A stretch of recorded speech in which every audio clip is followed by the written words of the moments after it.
Howdy, and welcome to Formula Forecast, your YouTube home for Formula One weather. This week, we're at the historic Silverstone for the British Grand Prix.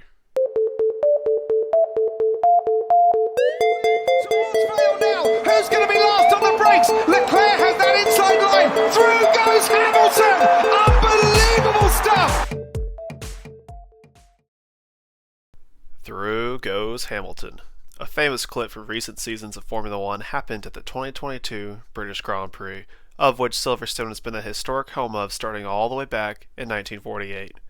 The track hosted the British Grand Prix on a rotating schedule with two other circuits, Aintree and Brands Hatch, but has since become the permanent home of the race since 1987.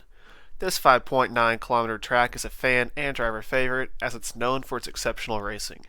The current lap record is held by Max Verstappen, set in 2020, and last year's winner was also, of course, Max Verstappen. Going into this week's schedule, this is a normal Grand Prix weekend, so there's two practice sessions on Friday. Saturday will have free practice 3 and qualifying, while Sunday is, as always, race day. For a track and country famous for its rainy weather, let's see how this weekend will shape up. Friday looks to be very rainy during FP1 and FP2 with highs of the upper teens Celsius, winds out of the south at about 16 to 24 kilometers per hour, and a 90% chance of rain. Saturday looks much better with a sunny start but increasing clouds throughout the day with essentially the same temperatures as Friday with winds out of the west at about 16 to 24 kilometers per hour.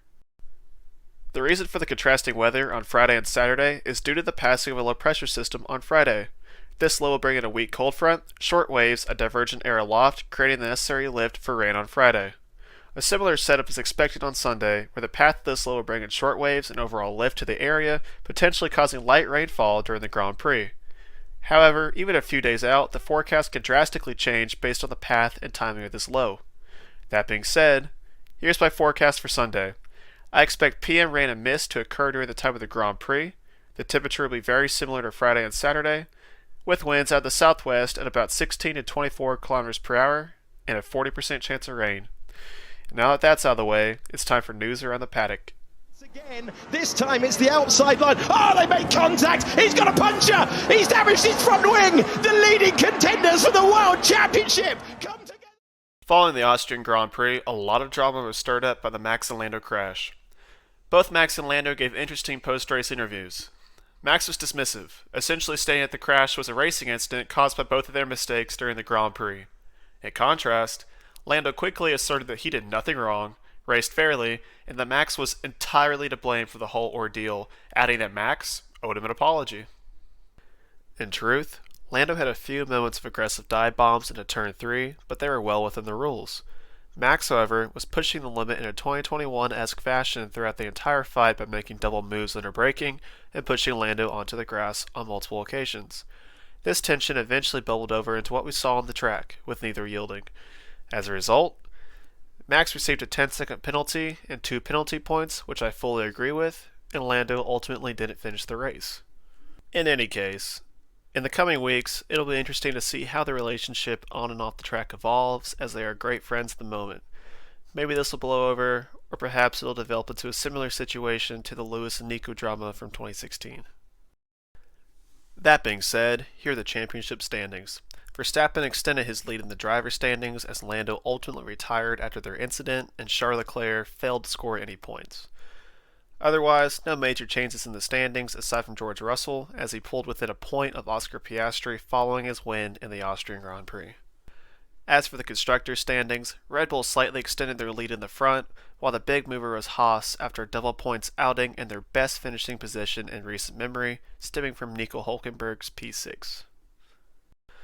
And finally, for this segment, within the driver market, teams are starting to move regardless if Carlos Sainz would have or wouldn't have signed with them, as Alpine has re-signed Pierre Gasly, or more like Pierre has chosen to stay at Alpine for next season, and Lance Stroll has unsurprisingly taken the last seat at Aston Martin for next season.